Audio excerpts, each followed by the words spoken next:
everyone, welcome to the class of AI, and today we're going to learn something about K-nearest neighbor, which is one of the classification algorithm, and it's quite famous and easy to understand, but we'll see that how we should implement KNN from scratch without using scikit-learn. But before we go forward, we should understand a bit about it, that it's a kind of supervised machine learning algorithm. It can be used for both classification and regression tasks.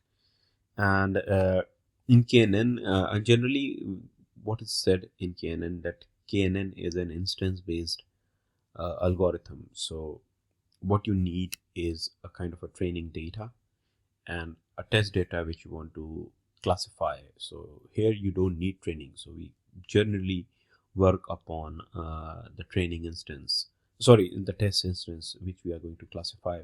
So let's understand with the help of this diagram first, and then we'll start coding. So you can see that here we have two different classes. Class A is red stars, and class B are red, basically green triangles, and means this is our training data. And let's pretend, or let's assume that this question mark, a data point which is in the center, is a new example, or you can say a new data point to classify. So what generally do, initially we have to find out that what will be our ideal K, and to identify K there are several methods, but generally it is a hit and trial method, and means you can start with any values of K. So now let's assume that we consider that K is equals to 3. So what generally happens on this new data point, we are going to calculate the Euclidean distance with all other training points. So for example, here we have a new sample which is in the question mark. So we are going to calculate the Euclidean distance between all the training points for class A and class B, and we are going to sort them in a basically ascending order. And let's say we assume that we want to apply KNN with 3 neighbors. So we are going to find the 3 closest neighbor to that point. And you can see with the help of example that only 2 green points are here. That means this new data points is maybe can go to the green class, which is class B, because majority wins. And let's pretend that, for example, we want to increase the value of K. Then we have a bigger circle, and we have to consider 7 neighboring points from this question mark. And you can see now previously it was class B because it was neighbored by 2 green. Now if we are increasing our K to 3 to 7, from 3 to 7, now it is being surrounded by 4 red labels. So that means 4 class A data points. So that means this new data points belong to class A. So this is how it changes with the different values of K. And now let's see how to implement this. So let's start implementing. So first what we are going to do, we are going to import numpy. First of all, let me make it a little bit up. So numpy as np, and then we are going to import matplot lib as plt, and then let's do something called counter, which we are going to count the values. So let's import that also. So from, let's say, from collections there is a package, and let's import a function called counter, right? And apart from that, we are going to basically use some kind of evaluation metrics. So I can calculate accuracy, but I want to show you a bit more.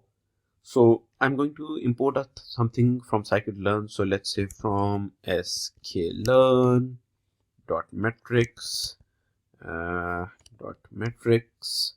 right, import classification report.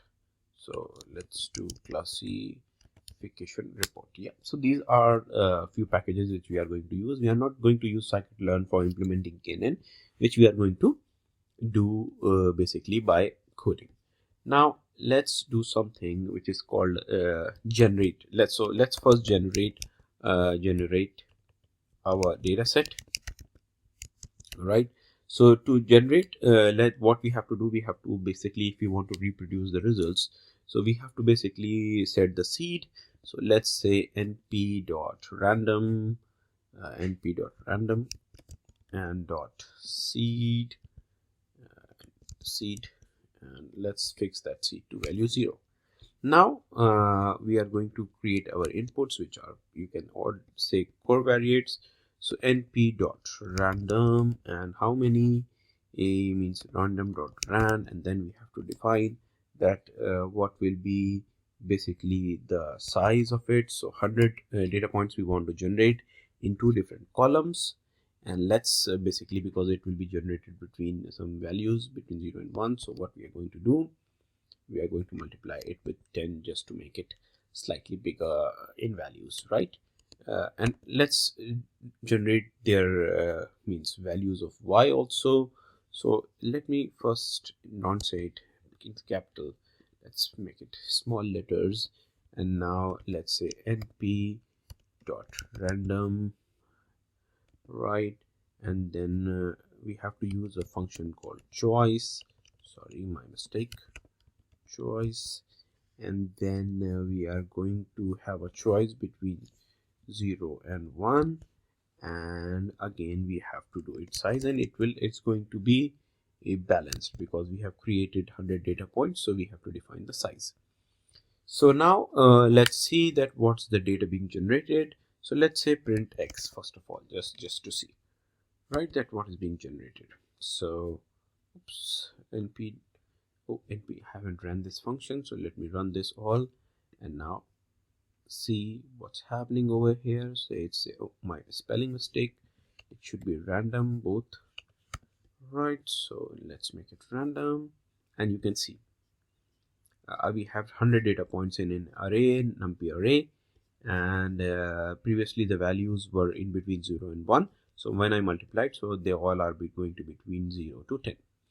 And if we are going to see the values of y, which is going to be randomly basically, so see, each data point is being randomly given like label 0 and 1, right? So now the data set is ready, and the data set ready, but let's split the data as well, because what we want, that we should use our data for training and testing. Ideally we are not going to have our training over here, but we need, because we are going to calculate the Euclidean distance. So let's say splitting of our data, so split data into training and test, right? So for that we are not going to use scikit-learn function, so I'm simply using manual basically you can say manual way of doing it. I means you can also use scikit-learn, it's quite easy, but let's do it.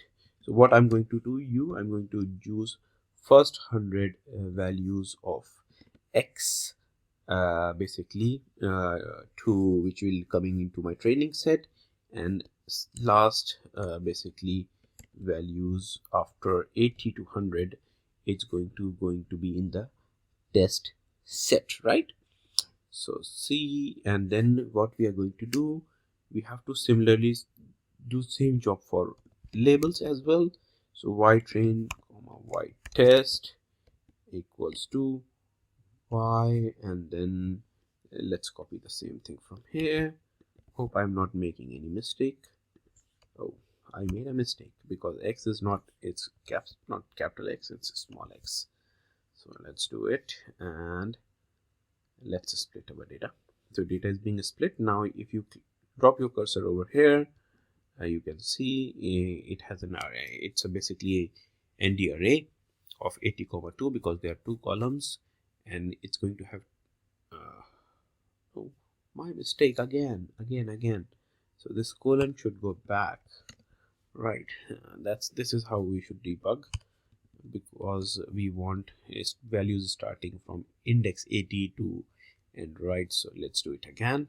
So you can see here now it's again 80, and this is going to be 20,2. Similarly, the labels are going to be 80 and 20. So now ready. So to basically to implement KNN, first we need to define a Euclidean distance function. So define let's say define Euclidean distance function, right? So EUCLIDEAN, Euclidean distance, right? So we have to define a function for Euclidean distance. So let's just say def U distance. Let's just keep it simple, right? And the distance should be between 2 points. So say let's x1 and x2. And what we have to do, it's quite easy. What we'll return over here is the square root. First of all, basically x1 we have to subtract the distance. So let's do it correctly. So what we need to do, we need to calculate the distance between these two, and we are going to have a square, right? So for doing a square, we need to do this, and we have to take a basically sum of it. So np dot sum, so this will be summed and it will be squared, right? And then we have to take a square root of it, sqrt. So this is the function, I believe. No, np dot sqrt, not sqrt. That's why it's showing that the line over there. So I believe everything is correct now. We have to close one more bracket, right? So this is the function for Euclidean distance. So we have calculated, means if you want to basically just see that how it's working, so we can do this just by defining two distances. Let's say 90 and let's say 71, right? Let's call this function, and in return it's getting the Euclidean distance is coming 90. This is just to check whether the function is working correctly or not. Now let's implement a KNN algorithm. So we are going to implement KNN algorithm. Okay, so we have to again define a function, and because basically we are going to implement it as a function, so let's say dfn define def KNN algo or KNN predict, you can say. Let's keep it KNN predict, because, and here what we are going to pass, we are going to pass our training data, right? So it's going to be x train, right, comma y, which is in small letter, y train, and then we are going to pass our x test, right, and the value of k, right? So this is what we are going to pass in this function. So now what we need to do to calculate the distances for each points, so let's say distance is equals to because we have, you remember we have written this function Euclidean distance, so we'll use this function Euclidean distance between x test. So where is this? This is our x test, comma y x train, sorry, right? So we are going to calculate these distances, and for how would we are going to use this, so we are using for x train right here, and in x train in I believe this is well now. And now we have to basically get their indices. So what we are going to do, we are going to write k indices, right, indices, and np dot arcsort, because we have to sort them, and right, we have to sort them according to the distances between each of the variable, and then we have to find the neighboring values, right? So how many values, sorry, we will write the k. So first k values, this is how it's gonna work. Now apart from that, what we need to do, we need to get their labels. So let's create a variable called k nearest labels, and here we are going on labels, and we are going to have y train, right? So y train the ith point for I in k this indices, right? And then we are going to find the most common values. So you remember most common values, because we have to find the majority winner. So let's say most common, and here we have to use that function counter which we have initialized over here, you remember. So counter over here we have to do k-nearest neighbors, which we got, and we have to find the most common value over here. And the best thing is that that this most common function which we are using, it's going to return two values. No, it's not, it should be 1, and it's going to return that, for example, you remember, let's say here we have this class A and class B. So here let's say give the value of k is equals to 3. So what it's going to return, it's going to return that class B we are selecting and how many values, right? So this is what it's going to do.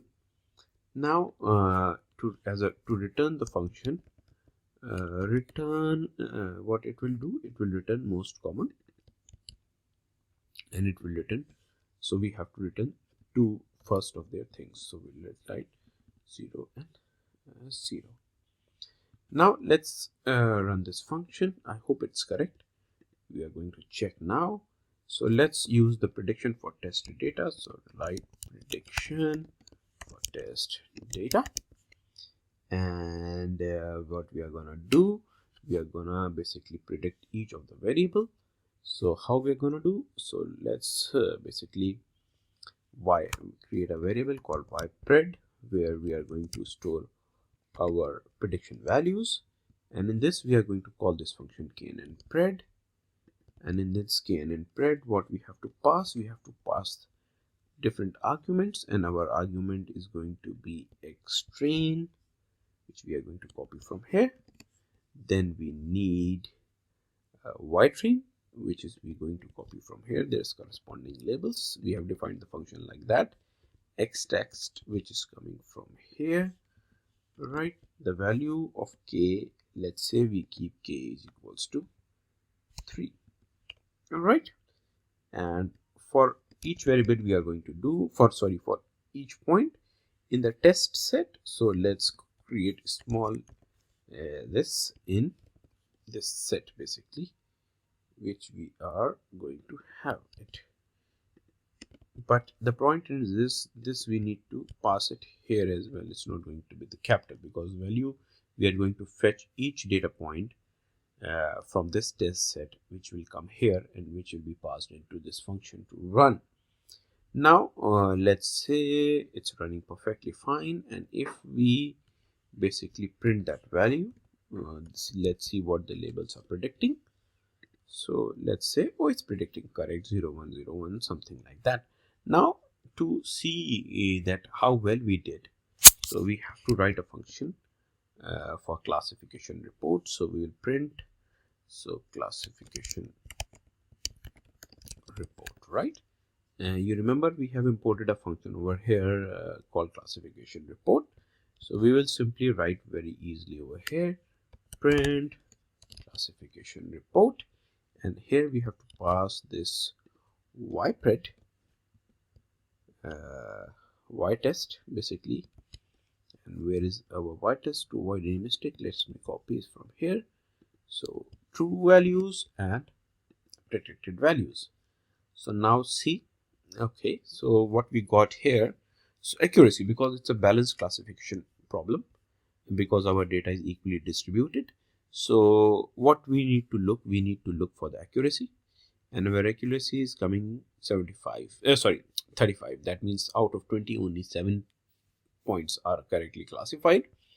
Why so low? Because we have randomly generated the data, and we have been just given by label by choice.